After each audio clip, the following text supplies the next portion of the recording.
La primera revolución que creó un Estado basado en las ideas de la Ilustración se produjo en Norteamérica, pero en aquella época los Estados Unidos no eran muy influyentes a escala internacional y estaban lejos de Europa, así que hasta que no pasó algo similar en Europa no podemos considerar que finaliza el antiguo régimen. En Europa, la caída del antiguo régimen fue un proceso lento en el que la Revolución Francesa 1789-1799 fue sólo el disparo de salida. La Revolución Francesa es importante porque derribó la monarquía absoluta de Luis XVI, la sociedad estamental y en general las bases del antiguo régimen.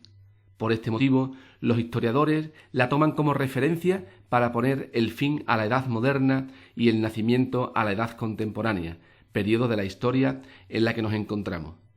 La Revolución Francesa es considerada una revolución burguesa, porque fue el grupo de la burguesía el que dirigió el desarrollo de los acontecimientos, aunque en algunos momentos fue el pueblo más humilde quien llegó a tener el control del país. La Revolución Francesa se produjo por un cúmulo de causas económicas, sociales, ideológicas y políticas. De todas ellas, la causa más profunda fue la difusión de las ideas de los ilustrados: libertad, igualdad, separación de poderes, sufragio universal, ideas que habían calado en el pueblo y que llevarían a la burguesía a acabar con el absolutismo de los reyes, con los privilegios de la nobleza y eclesiásticos y alcanzar el poder. Estas ideas se vieron reforzadas por el triunfo de la Revolución Americana, que estaba demostrando que era posible poner en práctica las ideas ilustradas.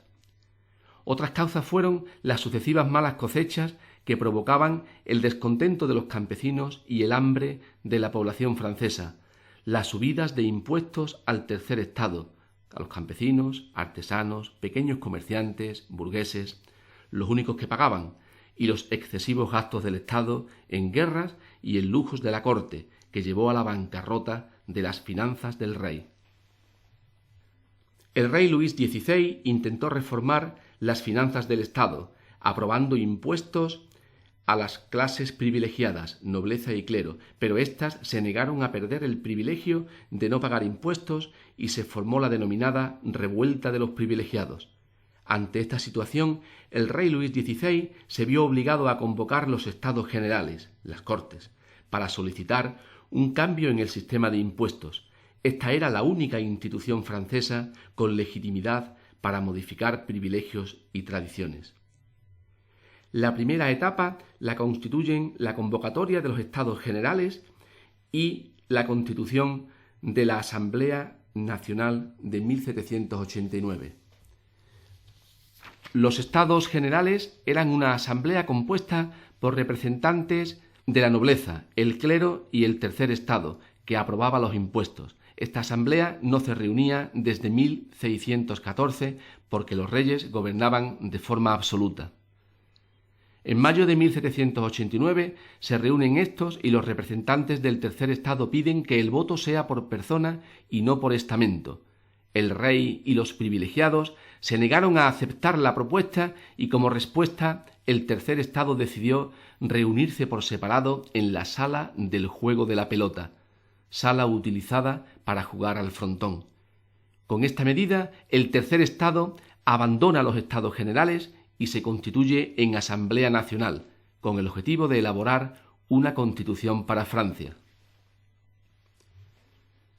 El rey accedió a los deseos del tercer estado, pero al mismo tiempo estaba reuniendo tropas para entrar en París y someter a los diputados rebeldes.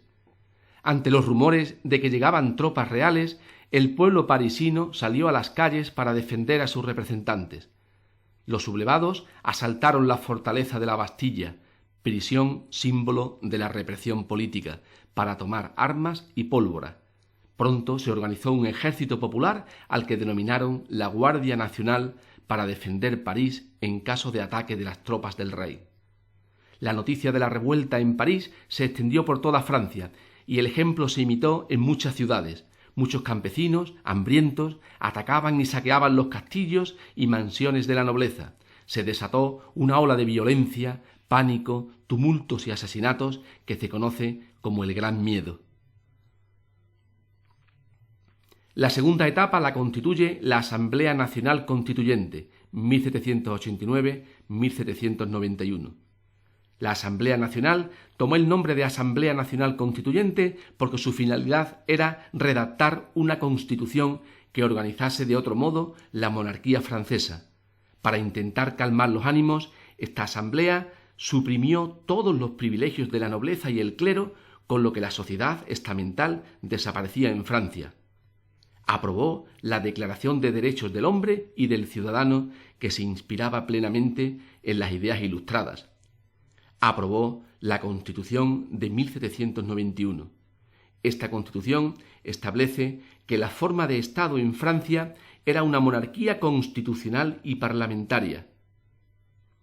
Iba a ser difícil ponerla en marcha porque ni el rey Luis XVI, cuyo deseo era volver al absolutismo, ni los principales líderes de la revolución confiaban en el nuevo sistema. La soberanía nacional. El soberano es la nación a través de sus representantes en la Asamblea. La división de poderes. Poder ejecutivo corresponde al rey, el poder legislativo a la Asamblea y el poder judicial a unos jueces elegidos por el pueblo. Y la libertad de comercio. Como se ve, la Constitución de 1791 beneficia a la burguesía moderada. La tercera etapa la constituye la Asamblea Nacional Legislativa, 1791-1792. Concluida su misión, la Asamblea Nacional Constituyente se disolvió y dio paso a la Asamblea Nacional Legislativa, cuyo cometido era elaborar leyes para desarrollar la Constitución de 1791. Según la Constitución aprobada, los diputados de la Asamblea Nacional serían elegidos cada 2 años mediante sufragio censitario masculino. Solo votaban los hombres que tuviesen unos determinados niveles de riqueza reconocidos en el censo. El primer intento de monarquía constitucional en Francia fue un fracaso, entre otras razones porque el rey aceptó la Constitución de mala gana y aspiraba a recobrar de nuevo el poder absoluto con la ayuda de los reyes vecinos, especialmente de Austria, de donde era su mujer María Antonieta. La situación económica seguía empeorando en Francia. Los diputados de la Asamblea, compuesta mayoritariamente por la alta y media burguesía, estaban continuamente enfrentados entre sí. El pueblo, campesinos pobres, artesanos, obreros, vagabundos, mendigos, se sentía engañado porque había participado en la revolución y no participaba en la política. Y finalmente, los enemigos de la revolución, nobleza y clero, no paraban de conspirar contra el nuevo gobierno. La situación estaba tan mal que el propio rey Luis XVI intentó huir de Francia disfrazado, pero fue capturado y hecho prisionero junto a su familia en París. Para empeorar las cosas, Austria y Prusia, potencias europeas opuestas a la revolución, declararon la guerra a Francia, invadieron el país y exigieron que se restituyera el poder absoluto a Luis XVI. El pueblo francés, al apoyar al ejército enemigo, asaltó el Palacio de las Tullerías para lincharlo, aunque no lo consiguió. Por su parte, el ejército francés derrotó a las tropas enemigas contrarrevolucionarias. Poco después, la Asamblea Legislativa abolió la monarquía y convocó unas nuevas elecciones para tratar de elaborar una nueva constitución y organizar una forma de gobierno distinta. Para calmar a las masas populares, se decidió que esta vez la votación se hiciera por sufragio universal masculino, es decir, podrían votar todos los hombres con independencia de su riqueza. La cuarta etapa se conoce con el nombre de Convención Nacional y República, 1792-1795.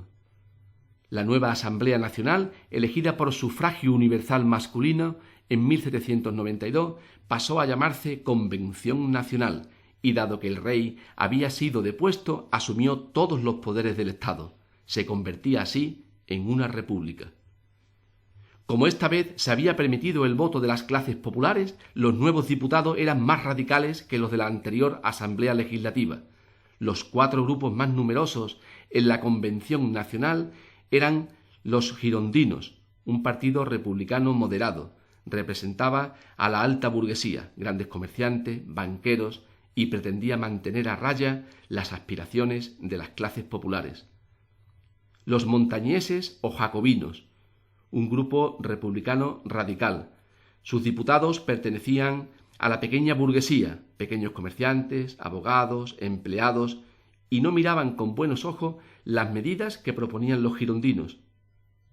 Para conseguir sus objetivos, el grupo de los jacobinos se acercó a los sectores populares más radicales compuestos de artesanos, obreros y sirvientes, los sans-culottes, los sin calzones. Su jefe era Robespierre. La llanura, un grupo numeroso de diputados que no estaban con los girondinos ni con los jacobinos, sino en el centro, apoyaban a uno o a otro según las leyes. Y finalmente los cistercenses, partidarios de volver a la monarquía constitucional.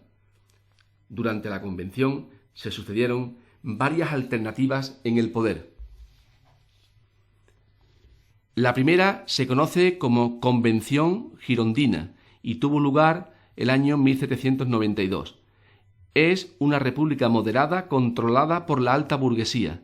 Los hechos más destacados de su mandato fueron el juicio y la ejecución de Luis XVI, aunque no querían la sangre del rey, al contrario que los jacobinos que la consideraban necesaria para el triunfo de la revolución.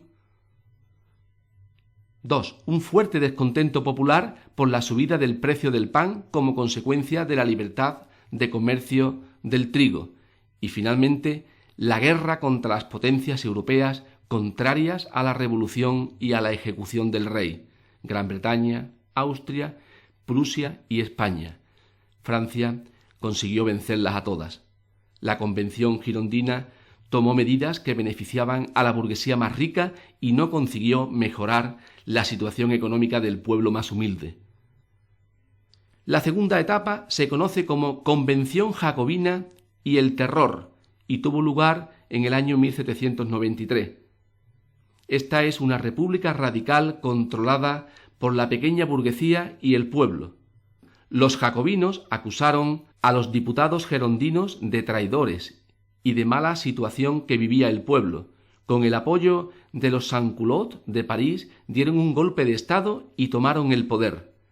El control del Estado quedó en manos de su jefe, Robespierre, quien convirtió el régimen durante mucho tiempo en una dictadura. La revolución entró en una fase radical que se conoce como el Terror, en la que muchos diputados girondinos acusados de traición fueron condenados a muerte. Los hechos más destacados de la Convención Jacobina fueron la abolición de la esclavitud en las colonias francesas, la condena a muerte y ejecución en la guillotina de todos los adversarios, girondinos, burgueses enriquecidos, nobles y eclesiásticos, la aprobación de la Constitución de 1793, de carácter democrático. Esta Constitución estableció que la forma de Estado era la República, el sufragio universal masculino, la soberanía popular y la división de poderes. El poder ejecutivo corresponde a un consejo, el poder legislativo a una asamblea y el poder judicial a un tribunal llamado Comité de Seguridad Nacional. La grave situación económica de Francia y el hastío general ante el incremento de las ejecuciones provocó un golpe de Estado que derribó a los jacobinos del poder. La tercera se conoce como Convención Termidoriana y tuvo lugar los años 1794 y 1795. Esta es una república controlada por la burguesía moderada. El golpe de Estado, protagonizado por los diputados centristas, grupo de la llanura, apoyado por el ejército, acabó con la tiranía de Robespierre, quien fue detenido, juzgado y condenado a muerte junto a sus principales colaboradores. El periodo más exaltado de la revolución acabó y los diputados moderados trataron de controlar al pueblo y establecer un nuevo sistema de gobierno. Los hechos más destacados de su etapa de gobierno fueron las guerras contra los países europeos contrarios a la revolución, la aprobación de la Constitución de 1795, la cual estableció la forma de gobierno sería una república. La separación de poderes. Poder ejecutivo correspondería a un directorio de 5 miembros, el poder legislativo a 2 asambleas el Consejo de los 500 y el Consejo de Ancianos, y el poder judicial a jueces elegidos por el pueblo, finalmente el sufragio censitario y la soberanía nacional. Pronto se vio que era necesario convocar nuevas elecciones que calmaran la situación dentro y fuera del país, esta vez votando solo los burgueses más acomodados. La quinta etapa se conoce como República Francesa bajo el mandato del Directorio y tuvo lugar los años 1795 a 1799. La burguesía controló el poder político durante esta etapa. El Directorio intentó calmar la situación dentro y fuera de Francia, pero no lo consiguió. Durante su mandato, los sectores contrarios a la revolución conspiraban para volver al antiguo régimen. El gobierno tuvo que reprimir duramente a los sectores populares partidarios de los jacobinos y defensores de medidas igualitarias para todos, y continuaron las guerras con las potencias europeas contrarias a la revolución. Algunos miembros del Directorio consideraron que la situación era peligrosa y había que tomar medidas drásticas para salvar la revolución. Convencieron a Napoleón, el militar de moda aclamado por el pueblo, para que diera un golpe de Estado y asumiera el poder hasta que pasara el peligro. Con el golpe de Estado del 18 de Brumario, mes de las brumas, en el calendario republicano, 9 de noviembre de 1979, 3 cónsules se hicieron con el poder, siendo Napoleón Bonaparte el cónsul principal. Este instauró el consulado. Con la Revolución Francesa desaparece el antiguo régimen y con él la sociedad estamental, privilegiados y no privilegiados, la monarquía absoluta de derecho divino, y se deja atrás una economía agraria y artesanal atrasadas. Y surgen una nueva sociedad, economía y forma de hacer política, con la aprobación de constituciones, las monarquías constitucionales y parlamentarias. La burguesía se hizo con el poder político, la división de poderes, la soberanía popular, la igualdad ante la ley, los derechos naturales, el sufragio universal masculino, el liberalismo económico y el nacionalismo que se extendió por Europa tras la Revolución Francesa.